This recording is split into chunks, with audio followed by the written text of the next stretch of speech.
It's Bullseye. I'm Jesse Thorn. Mary Randolph Carter, known as Carter to friends, has worked high up at Ralph Lauren for decades. She's a creative director there. That's her day job. And in her free time, she collects stuff. She calls it junk, and she has a lot of junk. In her apartment in New York, where she and her family have lived for decades, her walls are filled with old pictures, portraits, photos, that kind of thing. She stacks books under desks, along walls, sometimes out in the open. If you're sitting on her sofa with a drink, your best bet is probably to hold on to it. More often than not, her coffee table, which I'm sure is an antique, is covered in vases and sculptures and more books, always more books. Does her place look busy? Well, yes, absolutely, it does. But it doesn't look cluttered. It's deliberate. It's thoughtful. It's welcoming. Everything in the apartment has a story. Maybe the goofy-looking bird knick-knack on the shelf over there is something she picked up on a road trip 10 years ago. And maybe the portrait in the living room reminds her of a relative she lost years ago, even though she picked it up at a swap meet in Queens. It's all junk, like she says, but that doesn't mean that it's worthless. It's what makes her home her home. She's written quite a number of books now about junk. Photos of flea markets, guides to antique stores, design inspiration. And she has a philosophy of design so articulate and simple, she summarizes it in her book titles. Like, a perfectly kept house is the sign of a misspent life, or never stop to think, do I have a place for this? Her latest book is The Joy of Junk. Go right ahead, fall in love with the wackiest things, find the worth in the worthless, rescue and recycle the curious objects that give life and happiness. And as a person who myself once flew literally across the entire country to go to a flea market, I couldn't be more thrilled to talk with her. Carter, welcome to Bullseye. Great to have you on the show. Well, thank you, Jesse. I'm really very happy to be here. You grew up in Richmond, Virginia. Did you grow up in a house full of stuff? I have to think about that. It was certainly a house full of children and people, and I guess we had a lot of stuff, too. Yes, I would say we had a lot of stuff, but not as much as we had later when we left Richmond. How did you think about your home? Like, was it totally transparent to you, or did you think of it as a special place? Oh, totally a special place. It was, it's funny because I've lived in New York longer than I lived in Richmond or in Virginia. And still, when we go to Virginia, which is where I always say we're going home. And my husband says, no, but that's not your home. But someplace in my heart and bones, it's still home. So, yes, it was a very special place because of the people and the stuff and the dogs and the cats and the parakeet, Ernie, that I had. But I left Richmond when I was probably around 12 years old. And moved down to the northern neck of Virginia, the Tidewater area on the Chesapeake Bay and the Rappahannock River. And I think, so my homes are kind of split. But Richmond was where I was born and where I, lived until I was 12, and maybe furnishing that little dollhouse that I had up on the third floor was where that junker streak began, when I was looking for those odd things to make it special for my dolls. We left that home rather unexpectedly because we had a very tragic fire one night and lost 3 of my family. So eventually we actually, I wouldn't say fled, but the memories from my mother, particularly, she lost her father and her great aunt and her aunt and her sister, were too much to bear.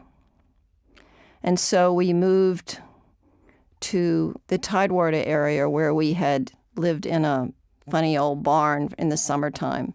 And we started our lives over down there and created a new home for ourselves. Did having that experience of that tragic fire change your relationship with home and with stuff? Certainly with stuff. I think you learned that even though someone kindly found my one of my dolls, or actually I think a teddy bear that was saved. Yes, of course, we lost the things that were important to us, and all the other things didn't matter. And then I guess I have to share I don't know why I'm taking you through the tragedies of my young life, but then when we moved to Whitestone, into River Barn was the name of our house. When I was 16, which would have been about 3.5 or 4 years later, we had another fire. And at this time, we were all saved, meaning my mother and father and my 2 brothers and sisters. There are 9 of us. We lost our dog, who went back in to find my father. But the next day when I walked over, it was a big sand pile of ashes. So we really lost everything. But we didn't, because that night when we stood there counting each other over and over again to see if we were all there. There was one sister missing, and then we realized that she had gone to an overnight party. We were all saved, and all the stuff, the books, the paintings, the photographs, everything was gone. I've seen pictures of your apartment in New York and your home in New York State. Yes. And, in your apartment, there's hardly an inch of wall that isn't covered with a painting or something else. And I wonder if that was always the way that your home looked. I mean, like, once you had your own house, was it always chock-a-block? Well, it took time. I'm very old, and I've been collecting for many years. So when the thing is, when I moved to New York and had my first 5-floor walk-up studio apartment, I brought with me things from Virginia, from my home, like a blue painted rocking chair, a few old quilts, a sampler to put on the wall, things that were kind of totems, I suppose, of that life that I loved, but couldn't wait to get away from.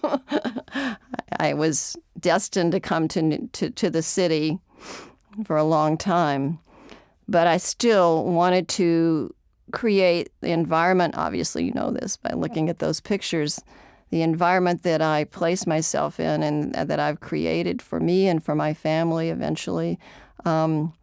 Everything it's very, very, very important to me. So to start off in that apartment, I needed things that I could relate to and made me feel comfortable and were a thread to the life. And so slowly, yes, it was easy to cover the walls in a studio apartment, but I think that every place that we've lived in the apartment, which is not, it's kind of strange for urban dwellers, but we've lived in the same apartment for like 4 decades. I think the real question that all of us who want to acquire furniture and things to put on the walls face is, where do you put a television? Is there something you can put in front of the television?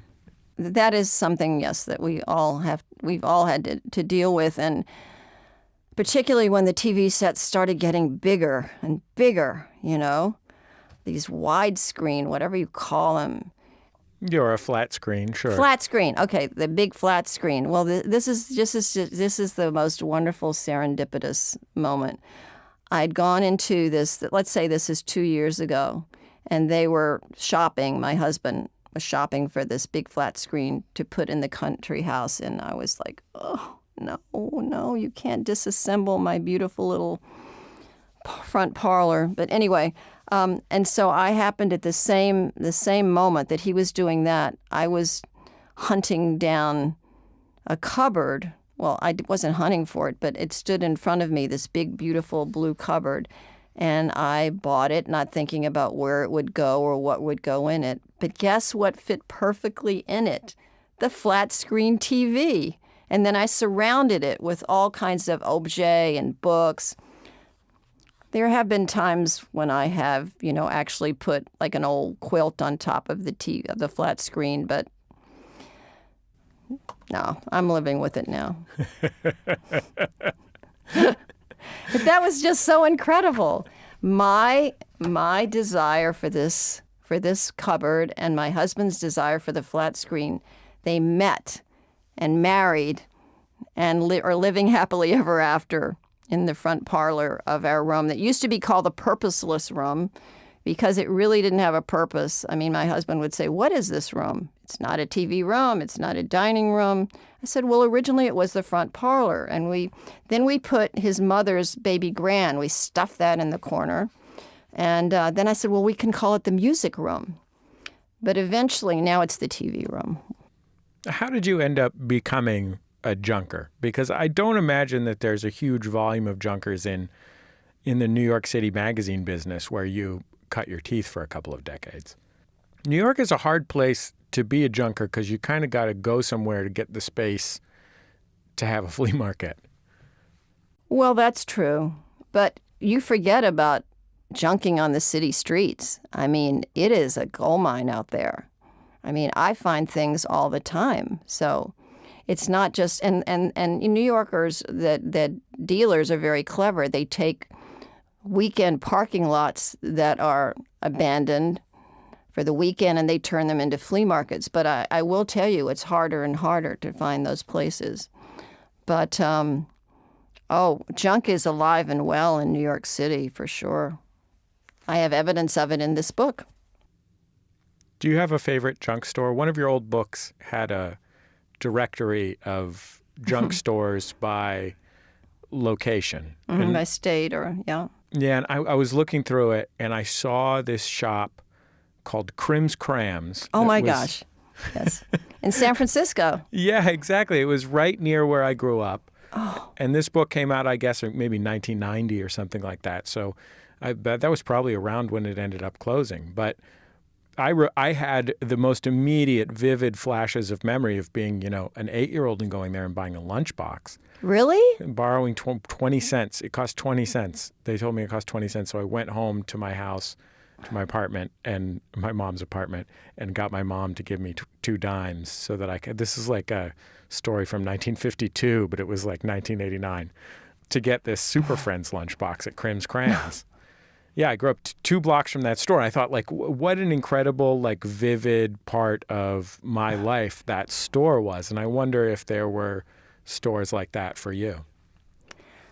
Well, certainly. And I remember Crim's Cram, or whatever it was called. What a great name. I was doing big city junk. No, I wasn't. I was doing kitchen junk, which was my 3rd book in the my version of the Alexandrian Quartet. There was American junk, and then there was garden junk, and then there was kitchen junk and big city junk, which was published a week after 9/11. How ironic was that? But anyway, I was going from city to city and looking for great, junk, and Crim Crams, I remember, had great kitchen artifacts. It was a great store. But do I have? I have favorites. Part of this whole journey, part of it's nostalgic. And so when I think about some of my favorite stores or junking journeys or jaunts, it was with my mother, who really was, the book is dedicated to my mother, who was Mary Randolph as well, but they called her Pat. But we would go to the Outer Banks of North Carolina in the summer. It really became an escape for my parents because we always used to come down to Virginia in the summertime and stay with them, but they never got away, So they eventually bought this little cottage in the Outer Banks of North Carolina, and we would go down there at the end of every summer. I don't know why. We went at the end of the summer, I guess because we felt that was a good way to end the summer, to be all together. But it was also hurricane season, so we always were being left, we always had to leave, when there was a threat of a hurricane. But in any case, when we were there, we spent a lot of time junking together. And there was a little shop called Merry-Go-Round Thrift Shop. The Merry-Go-Round Thrift Shop. I can see it right now. It was just it was a shed. It was a shack. And it was, where was it? I can't remember which town it was in. But that was the first place that we always went. And it was a real bona fide thrift shop, just filled with the discards of the detritus of people's, kitchens and drawers and, closets. But we always, my mother, my gosh, she always found something. She was a great mentor in my junking life. She was just a great mentor. She had a lot of optimism that she would find something. She had a lot of stamina. Let's go to 5 more places. And she never left empty-handed. And some people have asked me, well, do you ever leave a place and empty-handed? And I have to say, no. I always find something. It's a bit of a disease. Sometimes I really have to push myself. No, there has to be something here that speaks to me. Maybe there was 1 or 2 places. To me, one of the great joys of buying something old is that it kind of contains 2 sets of possibilities. One is like an almost purely abstract aesthetic value, right? Something is beautiful in some way. Yes. That speaks to you. The second is that it contains this almost infinite narrative potentiality, because you don't necessarily know what life it had before it was in your hands, but you know that it had some life. And I often feel like if I go into a store and buy a printer, it's dead to me. No soul. Yeah, I mean, it's because it hasn't done anything, It hasn't lived. Whereas, I think often of what it must have been like before I bought this pea coat at a garage sale in Portland, Oregon when I was 17, Like it doesn't get cold enough very often in Los Angeles, but I hold on to it in part because of the role it has had in my life, but in part because I know that it has had a life before that. And when your home is full of that, it can feel full of life.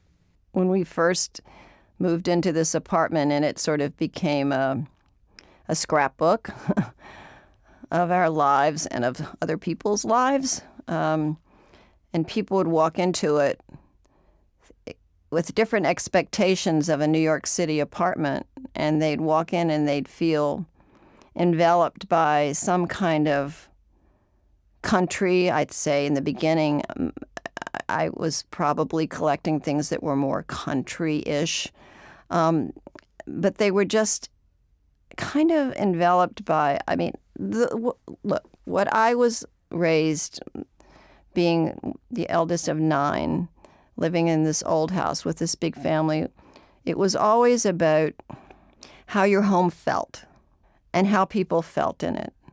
That we met people at the door and hug them or whatever, or just please go in the kitchen and help peel the potatoes. But there was always this thing about making people feel at home. And I think the things, and that your home was personal and comfortable and felt lived in. And I think that when you do find and borrow things that are old and weathered and tattered in some cases and patched, that's evidence of a life lived. And there's a comfort and there's like a mystery. I just feel that, yes, our home is filled with pieces of other people's lives, and there's a spirit and a soul.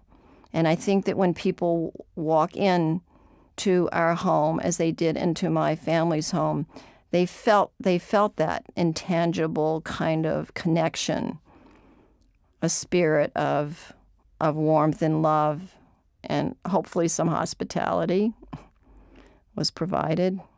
You've worked for the past 25 years or so at Ralph Lauren Yes. as a creative director, working first on advertisements and in recent years on a wide variety of kind of various stuff, books and things like that. Yeah. And I was thinking about Ralph Lauren as a brand and idea. I mean, he's also a man who you know, but I imagine you've spent a lot of time thinking about the idea of the brand as well.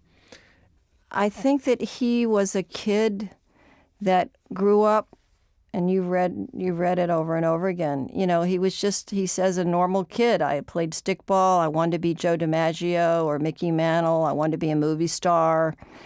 I loved to play basketball. He didn't know what a designer was. And maybe he went to camp and he met some different kinds of people. And then one day he walked into Brooks Brothers and he kind of loved what he saw. But, you know, I mean, for Ralph, when he was the youngest of 4, and he had 2 older brothers, and he and his older brother, Jerry, they're incredibly close, and Jerry has worked in the company for many years, they would go out to Army-Navy stores. And Ralph would start to fall in love with things that he would call classic and timeless, and that were built for a purpose, like a safari jacket or some kind of a military jacket or a bomber jacket or a pair of chinos. And I think that he loved... I heard a story once that he might have been in France, and he saw a waiter that had on this beautiful white jacket, and he had to have it. He thought it was so beautiful and timeless. I think that Ralph just created these worlds that he wanted to be part of, but they were all built on authenticity and utility. And I think the reason that he's just celebrated 50 years is because he's always been about things that had a kind of style that would endure because they weren't fashion, they weren't trendy in and out. But I know the first time we met in his office on 40 West 55th, and I walked into his office. I was working at Condé Nast at the time. I'd helped start Self magazine, and I had been at Mademoiselle, and I'd been a guest editor, and I loved what I did, and I loved magazines, and I had no idea of going anyplace else until I walked into his office, and he was, of course, wearing all-weather jeans, probably Levi's. And his office was filled with stuff, little toy cars and a beautiful photograph of JFK and drawings that his children had done and Navajo blankets. And I mean, it was, I felt like I was at home, you know, and we talked for hours, and he was so curious about my family and how I grew up. And I think he said, "Carter, you live the life that I've kind of been creating." And then he said, eventually I came back to him. I'd written my first book, American Family Style. It was published in '88, and I asked him if he would write the foreword to it. And he said, "Okay, Carter, I'm joining your family, so I want you to join mine." That was the script. Well, Carter, Mary Randolph Carter, I'm so grateful that you took the time to come on Bullseye, and I've enjoyed all of your books so much. There's a big stack of them in my house, so thanks for doing this. I really, really appreciated it. I don't know if did we talk about junk? Yeah, we did. I mean, we could list our favorite flea markets or whatever.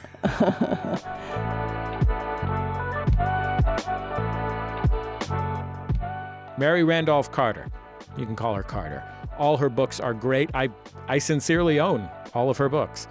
They are warm, loving testaments to collecting and design. Her newest is called The Joy of Junk, and it's in bookstores now.